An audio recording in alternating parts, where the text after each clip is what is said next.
a quedar grabada. Vamos a hacer entonces el repaso, viendo las cosas que vimos la semana pasada. Y por ahí después comenzamos ya entonces a profundizar un poquito más de las funciones con respecto a sus propiedades. Y finalizamos con la ecuación de la recta. Vamos a hablar con la ecuación de la recta.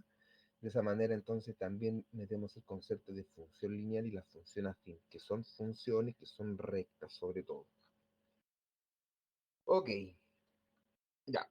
Hemos visto que entonces una función no es nada más y nada menos que una aplicación que se designa de esta forma, f que va de A a B, es una función que toma elementos de un conjunto llamado dominio y le asigna entonces un valor, le asigna un número en otro conjunto denominado recorrido, ¿cierto? Entonces la función toma un elemento 1 y lo lleva al conjunto B como valor 2.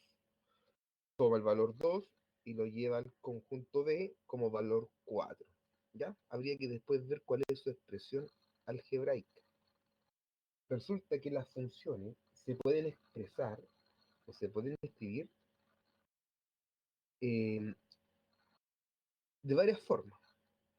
Ese que tenemos acá se conoce como diagrama sagital. El diagrama sagital. Esta forma de escribir la función no la van a ver tanto, ¿eh? ¿Ya? De hecho, se utiliza como para definir una función, para que uno aprenda cómo es una función, pero en PCU no se trabaja con ese tipo de diagrama. Luego tenemos la tabla de valores. Esta tabla de valores nos permite a nosotros conocer pares ordenados. ¿Qué vamos a hacer con los pares ordenados? Ubicarlo en el plano cartesiano. De esa forma vamos a poder graficar la función. Obviamente, esta última que aparece acá, estamos claros que corresponde entonces a una gráfica de la función, ¿ya? A una gráfica. Pero otra forma de expresar una función y que es, no sé si es la más importante, ¿eh? Pero sí que se utiliza bastante la forma algebraica.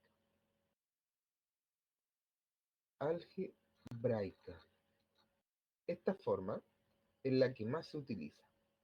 El famoso f de x igual, y ahí entonces, donde estoy señalando con el láser, habría que escribir la expresión algebraica. 3x más 2 dividido en 7, no sé, lo que se nos ocurra. Por ejemplo, si yo analizo del 1 al 2 es como el doble, de 2 al 4 el doble, de 3 al 6 el doble, del 4 al 8 el doble, entonces podríamos pensar que esta función corresponde a 2x.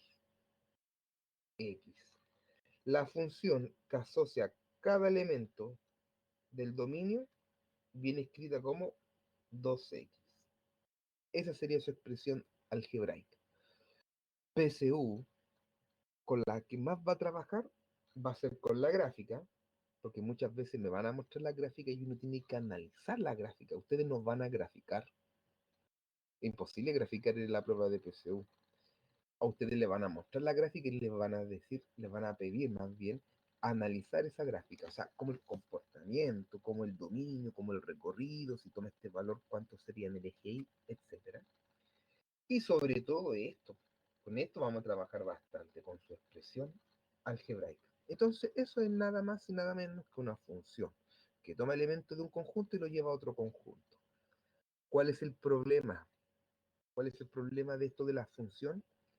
Es la cantidad de definiciones que uno va a utilizar, que uno necesita, que uno va a emplear. Entonces, al tener muchas definiciones, por ahí nos confundimos o se nos hace esto engorroso. Que en la práctica, en estricto rigor, chicos, esto no es difícil. Las funciones no son difíciles. Lo que es difícil por ahí entender un poco más los conceptos. La clave, eso sí, borrando todo esto, es, por ejemplo, saber lo que es el dominio, saber lo que es el recorrido, ¿ya? Lo que es la variable independiente, lo que es la variable dependiente, y me faltó otra palabra acá muy importante, que es la preimagen. Preimagen, vamos a poner así como bien abreviado, y acá vamos a poner imagen. ¿Ok? Entonces, cuando le hablen de preimagen, le hablan de un valor en el X, si le hablan de imagen, le hablan de un valor en el eje Y. Dominio, variable independiente y preimagen corresponde a la X. Recorrido de otro color, recorrido dependiente, imagen, corresponde entonces a la variable Y. De esa forma, chicos, en el eje X, ¿qué voy a tener en ese eje X? Voy a tener preimágenes, voy a tener dominios, voy a tener variables independientes. Esas tres palabras, si bien se escriben de forma distinta, tienen significado distinto, en la práctica es lo mismo. Se refieren entonces a valores en el eje X. Y lo mismo sucede con el recorrido, con la palabra dependiente y con la palabra imagen, que corresponde entonces a valores en el eje Y.